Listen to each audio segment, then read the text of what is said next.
not hate to say that we were kidnapped and brought here. It's true.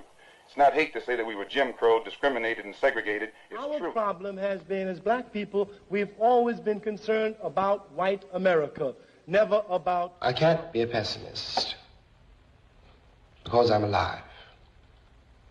To be a pessimist means that you have agreed that human life is an academic matter.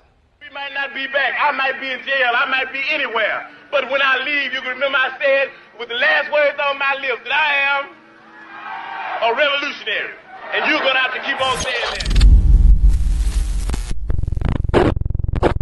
that. Good evening. Good night. Good morning. Good afternoon. Whenever time you're watching this, thank you for tapping in.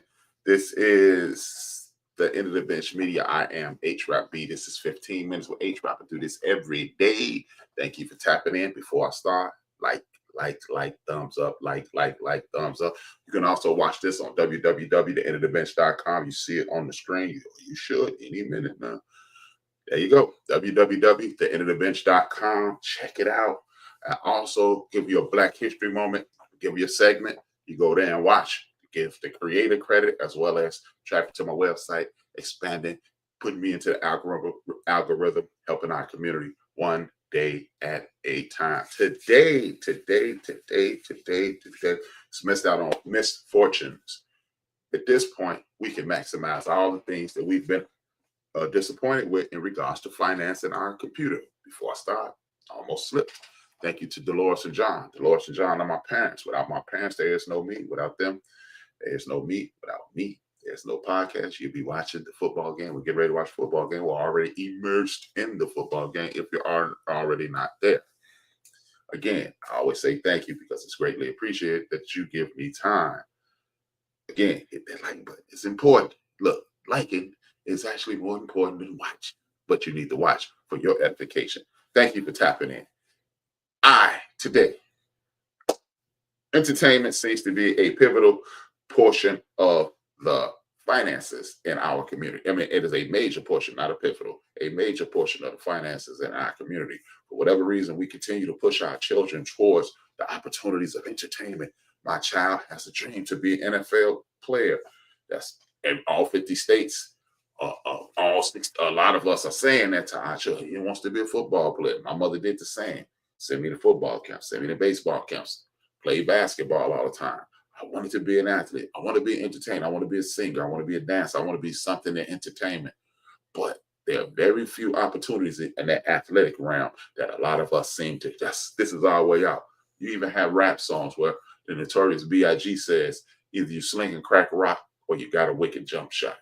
Not true. It's a thing called show business.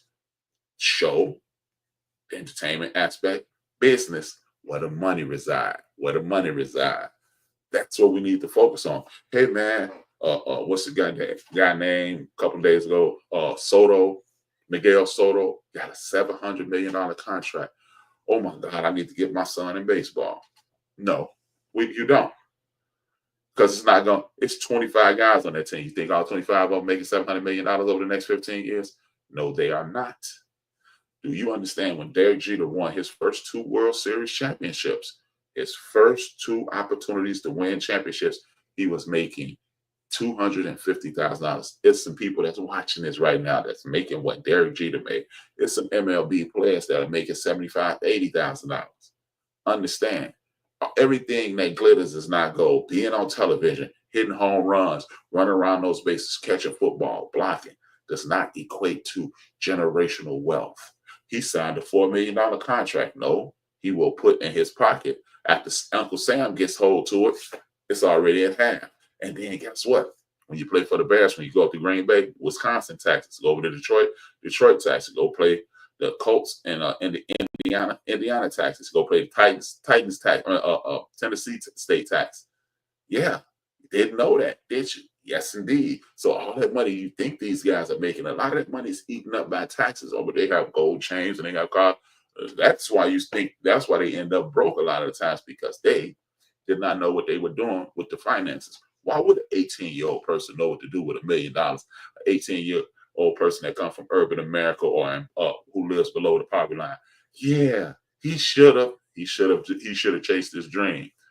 I'm here to talk to us about the dreams that as a community, as I'm have some coaches on, you know, at the top of the year, I'll still be doing it 5 days a week, but at the top of the year, I'll be doing Rapping with HRap, having conversations with people in the community of all walks of life, from the lowest of the low to the highest of the high, and everybody in between. So I'm going to ask some coaches or suggest to some coaches, maybe we need to start directing our young men to other opportunities like this.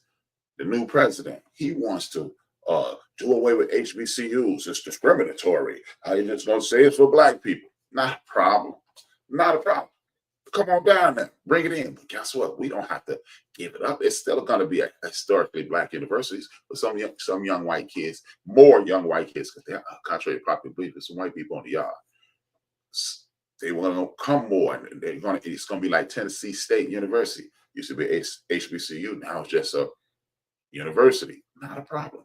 We can still keep our history, keep our kids going there, and let's just be honest. We don't live in the most culturally friendly places in America, so they're going to give us money and build up our institutions.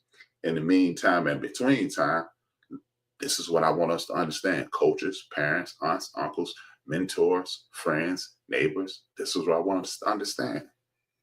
We are living in an opportunity that we will be able to take their anger, their vitriol, their discrimination, and everything that they stand on and live on, and use it against them for our children, our grandchildren, our friends, family, neighbors, and mentees, mentors and mentees. This is what we're going to do. Realize this. My son wants to be in the NBA. Well, somebody in California, Oregon, Washington, Arizona, New Mexico, Texas, so forth and so on throughout the 48 physical, 48 North American, Alaska, Hawaii, Puerto Rico, and Guam. Somebody's probably dreaming that. Millions of people. So how is it possible that we assume that millions of people are going to get 450 jobs? Not smart.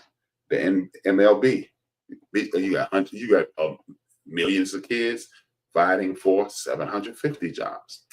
Not likely. And then my favorite sport, football. You got millions and millions of young men trying to get 2,000 jobs. Not good odds. But if we start directing our children into doing what they do best, and this thing right here on my social media, guess what? If you are one of the best players in the state of Illinois, where I am, well, guess what you can do?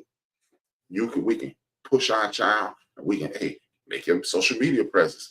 But I need you to have a dream as well, because you're only going to play football, baseball, basketball on the average 4 years. What are you going to do after that 4 years?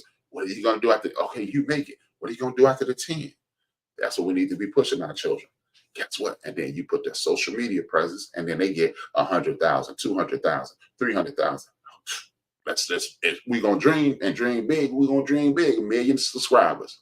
That 1 million subscribers translates into NIL money. But guess what? You can get 1 million subscribers, and you can be a level 3 basketball player, or level 3 athlete, but insanely popular in a city like Chicago, or all 100,000 people in your town, or whatever it is. And guess what? You're not even close to being at the pro level.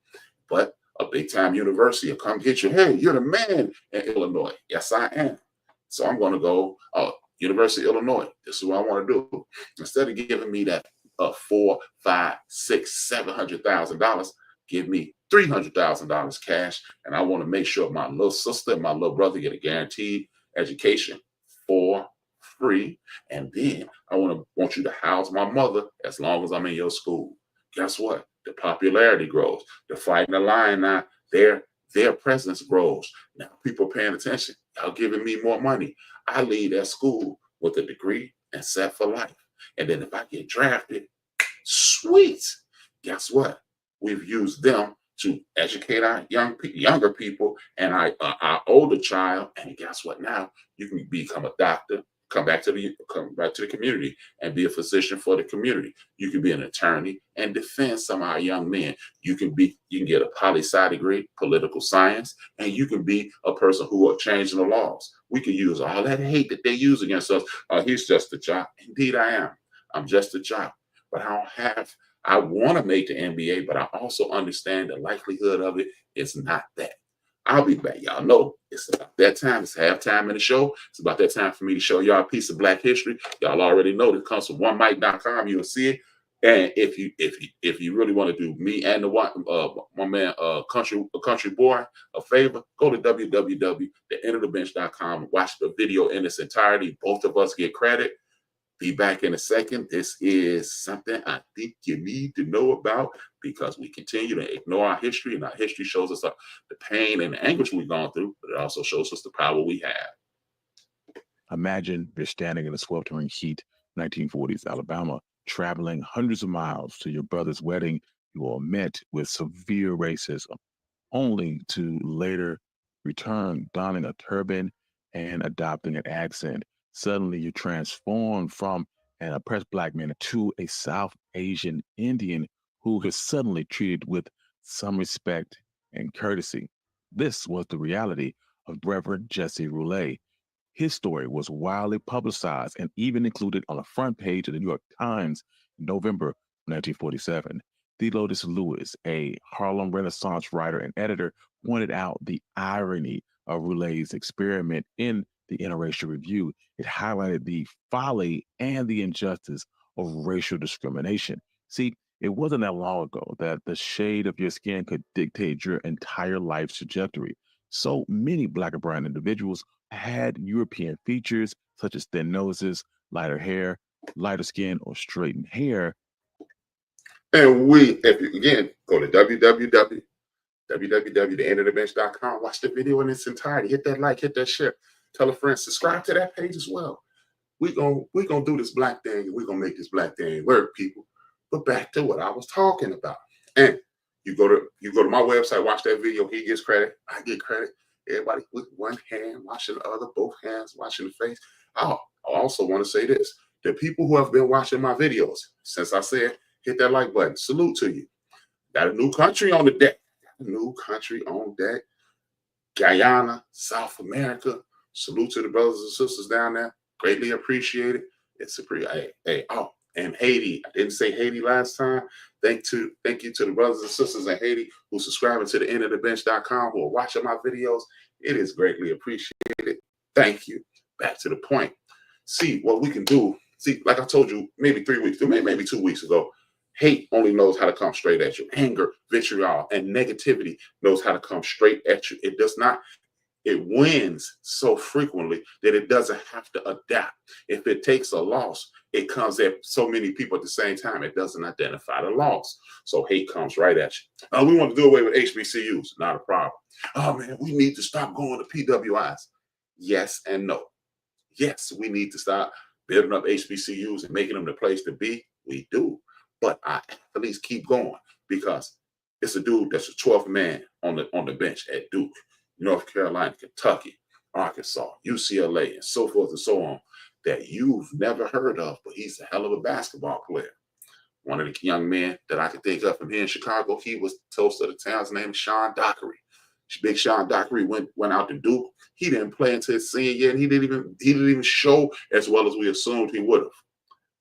That was the best move for Sean because now he has connections. He has financial information. He got a degree from Duke, and it elevates him in the world of corporate America. But he brings that money. He's still here in Chicago. He brings that money to the community and uplifts us. That's what we do.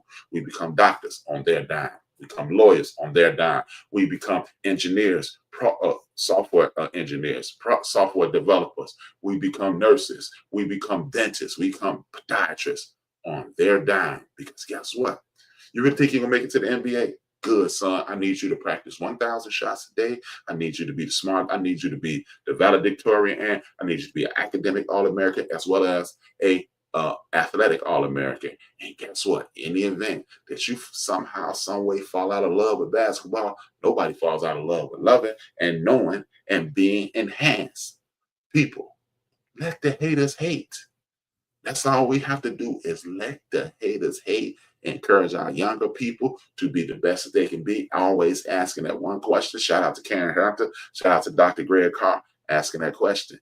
Not what are you going to be when you grow up? What are you going to do to enhance the community when you grow up?